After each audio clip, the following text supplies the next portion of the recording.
Hi friends, welcome to ఎక్తి kitchen. నేను మీ శ్యామల.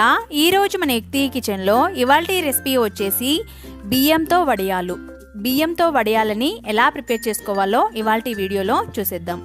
ముందుగా ఒక డబ్బాని తీసుకొని అందులోకి 3 గ్లాసుల వరకు రైస్ని తీసుకుంటున్నానండి. నేనైతే వడియాల కోసం రేషన్ బియ్యాన్ని ఒక 3 గ్లాసులు తీసుకుంటున్నాను. మీరు కావాలనుకుంటే ఇంట్లో వండుకునే రైస్తో కూడా చేసుకోవచ్చు.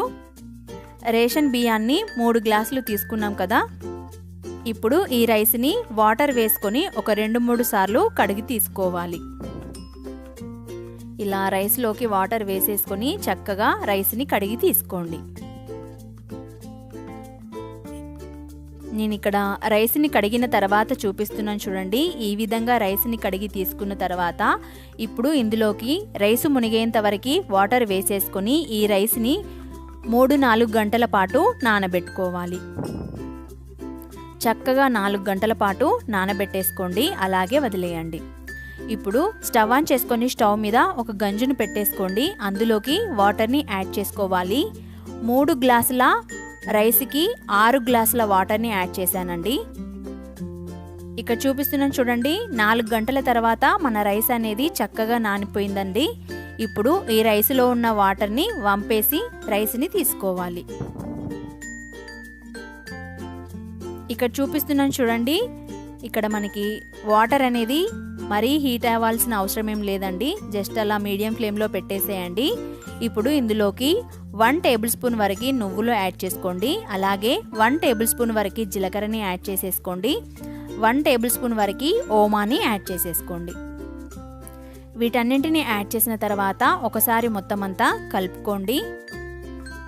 ఈ విధంగా మొత్తం అంతా కలిపేసుకున్న తర్వాత ఇప్పుడు మనం ఇందులోకి నానబెట్టి ఉంచిన రైస్ని యాడ్ చేసేసుకోవాలి. ఇలా వాటర్లోకి రైస్ మొత్తాన్ని యాడ్ చేసిన తర్వాత ఒకసారి మొత్తం అంతా కలుపుకోండి. ఈ విధంగా మొత్తం అంతా చక్కగా కలుపుకున్న తర్వాత ఇప్పుడు దీనిపైన మూతను పెట్టేసుకొని అలాగే వదిలేయండి. మనం మామూలుగా అన్నాన్ని ఎలా ఉడికించుకుంటామో అలా ఉడికించుకోవాలండి. చూస్తూ ఉండండి, లేదంటే పొంగిపోతుంది. ఇలా మధ్య మధ్యలో మూత తీసి కలుపుతూ ఉండండి. ఇక చూడండి, వాటర్ అనేది చక్కగా వేడెక్కి మనకి రైస్ అనేది ఉడకడం స్టార్ట్ అవుతుంది కదా. ఇలా మధ్య మధ్యలో కలుపుతూ దీనిపైన మూతను పెట్టుకొని ఉడికించుకోండి. ఇక్కడ నేను ఇందులోకి సరిపడా సాల్ట్ని యాడ్ చేస్తున్నానండి. సాల్ట్ చూసుకొని వేసేసుకోండి. సాల్ట్ని యాడ్ చేసిన తర్వాత ఒకసారి మొత్తం అంతా కలిపేసుకొని దీనిపైన మూతను పెట్టేసేయండి. ఇక్కడ చూపిస్తున్నాను చూడండి, మనకి రైస్ అనేది ఉడకడం స్టార్ట్ అయింది చూడండి. ఇలా రైస్ ఉడుకుతున్నప్పుడు ఇలా మధ్య మధ్యలో కలుపుతూ ఉండాలి. రైస్ని మెత్తగా అయ్యేంత వరకు ఉడికించుకోవాలండి. మళ్ళీ మూత పెట్టేస్తున్నాను. ఇక్కడ చూపిస్తున్నాను చూడండి, వాటర్ అంతా ఇనికిపోయి 10 నిమిషాల తర్వాత వాటర్ అంతా ఇనికిపోయి చూడండి మనకి రైస్ అనేది మెత్తగా ఉడకడం స్టార్ట్ అవుతుంది కదా. ఇంకా నీరులాగా ఉంది కాబట్టి మరొకసారి మూత పెట్టుకొని మరొక 5-10 నిమిషాల పాటు అలాగే వదిలేయండి. 5 నిమిషాల తర్వాత చూడండి మెత్తగా మనకి అన్నం అనేది ఉడికింది.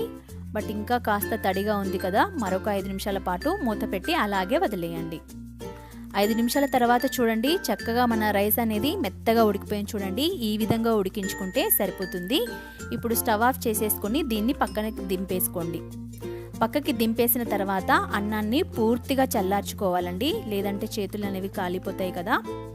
ఈ విధంగా పూర్తిగా చల్లార్చిన తర్వాత నేను ఇక్కడ వడియాలు ప్రిపేర్ చేసుకోవడానికి మురుకులు చేసుకునే గొట్టాన్ని తీసుకున్నానండి. అందులోకి మనం ఉడికించిన రైస్ని పెట్టేసుకోండి.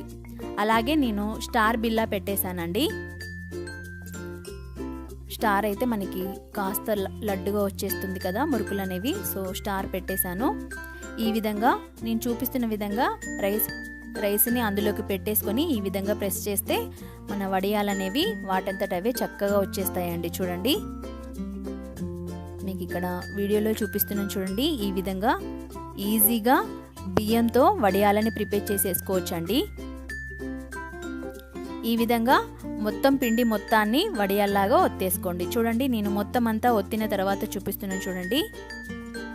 నేను చేసిన 3 గ్లాసుల రైస్తో నాకు మొత్తం ఇవన్నీ వడియాలు అయ్యాయండి. చూడండి వీటిని ఇలాగే వదిలేయండి. ఒక 2 రోజుల పాటు చక్కగా ఎండలో ఆరబెట్టుకోండి. ఆ తర్వాత చూపిస్తున్నాను చూడండి, చక్కగా ఇలా తడి అనేది లేకుండా చక్కగా ఆరబెట్టుకోండి. నేను చేసిన వడియాలు ఇలా డబ్బాలోకి నిండిపోయాయి. అలాగే ఇక్కడ పక్కన డబ్బాలోకి కూడా ఉన్నాయండి. 3 గ్లాసుల రైస్తో నాకు ఇన్ని వడియాలు అయితే వచ్చేసాయండి. ఇప్పుడు నేను ఇలా ఆరబెట్టిన వడియాలని ఆయిల్లో ఫ్రై చేసి చూపిస్తున్నాను చూడండి. ఆయిల్ అనేది బాగా హీట్ అయితేనే మన వడియాలు కూడా చక్కగా వచ్చేస్తాయండి. ఇలా ఆయిల్ హీట్ అయిన తర్వాత వడియాలను వేసేసుకొని ఫ్రై చేసేసుకోండి. చూడండి చాలా ఈజీగా పాపడాల్లాగా వచ్చేస్తున్నాయి. చూడండి చక్కగా వేగిపోతున్నాయి. టేస్ట్ కూడా చాలా చాలా బాగుంటాయండి. మీరు కూడా ఒకసారి ట్రై చేయండి. ఇలాగే మనం సరిపడా వడియాలని ఫ్రై చేసిన తర్వాత చూపిస్తున్నాను చూడండి. ఇవన్నీ నేను ఫ్రై చేసిన తర్వాత చూపిస్తున్నాను.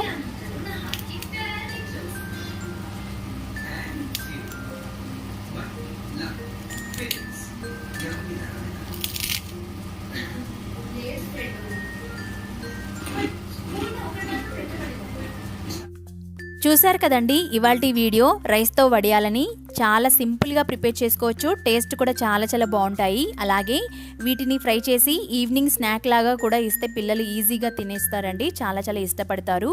ఇంకెందుకు ఆలస్యం, మీరు కూడా ఒకసారి ట్రై చేసి మీకు ఎలా కుదిరిందో కామెంట్ సెక్షన్లో కామెంట్ చేయండి.